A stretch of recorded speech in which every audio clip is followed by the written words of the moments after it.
欢迎收听4月26号的迦南之声，我是思谦牧师平安。我们今天要继续来分享约伯记32章，易怒或易怒就来祷告吧。在我读的时候，大家有听出来是哪个易吗？我想大家听不出来吧，因为读音都一样。易怒是容易的易，而第二个就是后面的那个易怒是公义的义。不论我们认为我们是易怒还是易怒，我们都来祷告吧，因为我们需要这位有智慧的上帝，让我们看见在那情绪的背后究竟是什么样的动机，也让我们透过，如果今天有一个易怒的人在你面前的时候，我们不会因着他的情绪就对他有片面甚至错误的认识，而是透过这些情绪，我们要更认识上帝的智慧。这样的智慧在约伯记里面，今天32章就让我们看见这位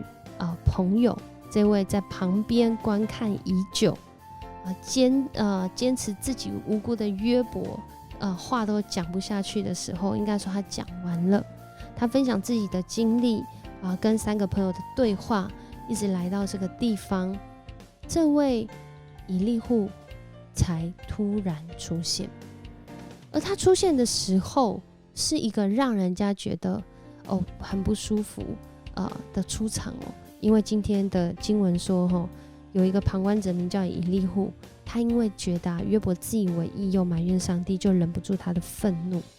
而且同时他也向约伯的3个朋友发怒，认为他们既然不晓得怎样回答约伯，这不就是默认上帝是无理的吗？然而因为以利户在这里有写到他的年纪最轻，所以他等别人都把话讲完之后，看他们3个人不能回答约伯，他才怎样，才生气，甚至他才开始讲话。所以这里让我们看到，其实很多时候许多的人的第一印象并不是能够让你很正确认识他的就好像我接下来要讲这个笑话有一天呢，有一群海底生物他们在考试海底的生物，在海里面游的这些生物在考试，然后考着呢，这个老师呢就发现瞎子居然作弊。瞎子就是你知道那个瞎子，他就发现他在作弊，老师就非常生气，就问瞎子说：“你抄谁的？”这时候老师的生气是哪个易怒？是容易的易还是公义的义？不管是哪一个，瞎子那时候就很紧张的说：“我超棒的。”好，大家有听出来吗？听出来就是思谦牧师很不会讲笑话。我以前呢一直很想要练习我会讲笑话，但后来发现不管我多认真讲那个笑话，多不认真讲那个笑话，好像都没有比我平常讲话好笑，然后我就放弃了讲笑话。很多时候在那个我们认识的表面背后，其实有很多我们不认识，但却是因着这个背后更需要认识的，会发现到上帝的智慧，就在这其中。当约伯和他3个朋友对话到这里的时候，突然出现的这个年轻人，好像用一个让人觉得很不舒服的方式出场。然而这位让人不舒服的，其实反倒是让约伯，我们后来看就知道，他对约伯说的话呢，其实带着许多的同理，也是带着许多的谦卑，因为他其实也不觉得自己讲的比约伯好，但是他发现约伯在讲这些话的时候，其实有一些盲点，他想要把它指出来，甚至这3位朋友所说的话里面，也有他想要讲的，但是他等到这个时候才讲。等到这个时候才讲，除了他年轻也是可能是他预备好了，这可能是他的谦卑，也可能是他终于勇敢去讲这段话，或者是他觉得前面等他们说完再说啦，有可能是这样。可是不管是怎么样，我们都看见上帝很奇妙的透过以利户，接下来在32到37章，这我们以为是独白的一段话，好像他自己在整理约伯和他3个朋友的对话，他对约伯的发现，以及他自己对上帝的想法的过程当中，这竟然成为了很像引言呢。因为接下来我们看到，其实上帝在回应后面啊，这37章一结束，38章一开始的时候就讲到上帝在回应约伯，他没有在前面他们对话的时候出来讲话，反倒在以利户讲完话的时候他才出来讲话。而他出来讲话的时候，我们如果后面读的话，我们就会发现他没有责备以利户但是他责备他3个朋友。我们看见上帝的想法跟人的想法不一样，人真的很多时候只能从表面看起，从外面看起。然而上帝也提醒我们，那智慧就蕴含在那表面之后，我们需要更多的耐心，需要更多的认识，好像那心情之前说冰山以下，那个表面上是反映出来的，而实际上在那个冰山下面，在那个海平面下面那个更大的冰山，才是真实我们要来认识的面貌。也在那当中，我们会真实去经历上帝的智慧与人同在。在这个智慧的时代，很多时候，特别在这个时代，我们都看见智慧真的不在你的年纪，不在你的经历，而是在于这位创造世界万物的上帝。就像以利户自己讲的，其实只有全能上帝的灵能将智慧赐给世人。这今天 RPG 祷告的经文，只有上帝的灵能将智慧赐给世人。好像现在最近有一个新闻就讲到，有个1年级的小孩他写这个测验卷，然后要来订正。他爸爸要帮他订正的时候，哇，直接被考倒。为什么？因为出了一个谐音的题目，好像今天的这个易怒或易怒，下面哪一个教的读音和其他不同？小一，然后那个教就是那个教学那个教，然后就出现了4个造词，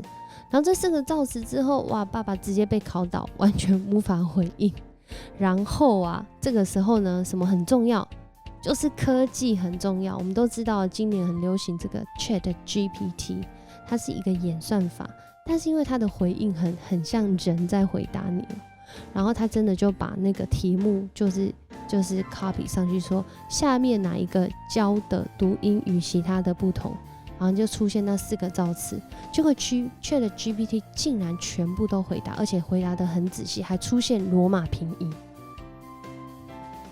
这样子的一个新闻出现的时候，我们发现在这个世上，好像经历、学历、资历，一个 ChatGPT 就可以打败，是这样吗？其实我们都知道 ChatGPT 它是一个演算法，它需要大量的 data， 它需要大量的这些背后的资料、大数据来提供它。而现在不知道已经到几层，可能7层到8层网络的资料，它可以很快的人工智慧的方式，好像能力上都可以提供。但实际上我们都知道，如果没有那个发问，如果没有那个疑问，如果没有那个题目出现的时候，即使拥有这些大数据，好像也没有功用。我们看见最大的差别是什么呢？最大的差别可能是这个2024 3G 就要走入历史。因为我们知道吗？那个2024电信3雄，这是一个新闻，去年的新闻说2024第2季 3G 网络呢将会全面汰换。但是有一个 3G 不会汰换，就是智慧的 3G， 它是3种很重要的基构成的。第一个就是动机，第二个是时机，第3个是有机。我第一次听到的时候是听到音乐牧师分享，当然前后也听过许多牧者讲到相关的。但是当我听到这件事情的时候，我就觉得这位以利户其实并没有我们想象的这么冲动或者是易怒，而是他或许是带着易怒来到这个人群当中。动机可以在时间的脉络当中，在上帝的鉴察里面会知道，然而他说话的时机是等到这一群长辈以及他们的对话结束的时候，他才开始说话，可以让我们看见他的耐心，或他愿意在旁等候。而这有机是透过他的话语，好像一个引言，要带领人一起跟约伯和他3个朋友来思考，在苦难当中，上帝让我们学到的智慧是什么。而今天我们不论在什么样的情绪境况当中，以利户提醒我们，在我们生活当中，那让我们能够经历智慧，可能就是我们最意想不到的那个人。而在这里面，上帝让我们经历这些事，或许是要让我们经历超乎所求所想的恩典。那我们就来祷告吧，向这位智慧的上帝祈求，那从上帝来的时机，使我们生命能够有机，以及使我们的动机能够与主来对齐。我们一起来祷告。主，我们感谢赞美你，谢谢你带领我们在今天来到你的面前。主，我们看见一位年轻人，他好像是用一个我们比较觉得需要调整的方式来到人群当中。主啊，但在他的生命当中，可能有很多是值得我们学习的。而这样的人，不论我们在哪里，好像都会有机会遇到。恳求主帮助我们，就在今天，让我们一起重新再来思考，调整我们自己的脚步和回应，让我们不仅是看见那表面，可能就在那个我们感受不舒适、被冒犯，或者是就真实正在苦难当中的时候，主啊，让我们发现我们回应这件事，我们出于什么样的动机，而什么是最好的时机，让我们能够来做这样的改变，或是这样的行动。更求主来帮助我们，使我们的生命就好像以利户，他在这4个人当中，他成为那第5个一起参与在上帝智慧的塑造里面，也让我们也一起经历这领受智慧的灵在我们的身上，使我们在每件事上面能够有智慧来回应，掌握从你来的时机，拥有从主来的动机，修正我们自己，在主你的机会当中成长茁壮，能够彼此成为有机的互动。我们祷告奉主耶稣的名求，阿们。很开心跟你一起分享迦南之声，愿上帝赐福你，在今天不论面对到什么样的挑战，都领受从上帝来的智慧3基哦。我是思谦牧师，我们明天见。